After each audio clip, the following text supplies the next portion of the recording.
जय श्री राम। आइए आगे सुनते हैं श्री शिव पुराण में। ईश्वर ने कहा, माँ भागवत, मेरे प्यारे पुत्र पितामह, मुझे तुम्हारा सारा मनोरथ पूर्णतः ज्ञात हो गया है।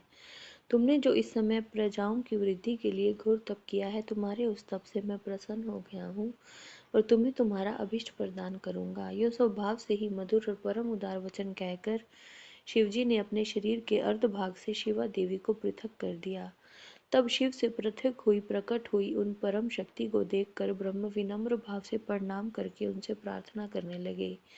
ब्रह्मा ने कहा, शिवे, सृष्टि के आरंभ में तुम्हारे पति देवादिदेव परमात्मा शंभु ने मेरी सृष्टि की थी और सारी प्रजाओं की रचना की थी। शिवे, तब मैंने देवता आदि समस्त प्रजाओं की मानसिक सृष्टि की, परंतु बारंबार रचना करने पर भी उनकी वृद्धि नहीं हो रही है। अब नई सृष्टि का निर्माण करो, किंतु अभी तक तुमसे अक्षय नारी कुल का प्राकट्य नहीं हुआ है। इस कारण नारी कुल की सृष्टि करना मेरी शक्ति के बाहर है। चूंकि सारी शक्तियों का उद्गम स्थान तुम ही हो, इसलिए मैं तुम अखिलेश्वरी परम शक्ति से प्रार्थना करता हूँ। शिवे, मैं तुम्हें नमस्कार करता हूँ। तुम मुझे नारी कुल की सृष्टि करने के लिए शक्ति प्रदान करो, क्योंकि शिव प्रिय, इसी को तुम चराचर जगत की उत्पत्ति का कारण समझो। वरदेश्वरी, मैं तुमसे एक और वर की याचना करता हूँ। जगन माता है, कृपा करके उसे भी मुझे दीजिए। मैं तुम्हारे चरणों में नमस्कार करता हूँ। सर्वव्यापिनी जगत जननी, तुम चराचर जगत की वृद्धि के लिए अपने एक सर्वसमर्थ रूप से मेरे पुत्र दक्ष की पुत्री हो जाओ। ब्रह्मा द्वारा यो याचना किए जाने पर परमेश्वरी देवी शिवा ने तथास्तु ऐसा ही होगा कहकर शक्ति ब्रह्मा को प्रदान कर दी।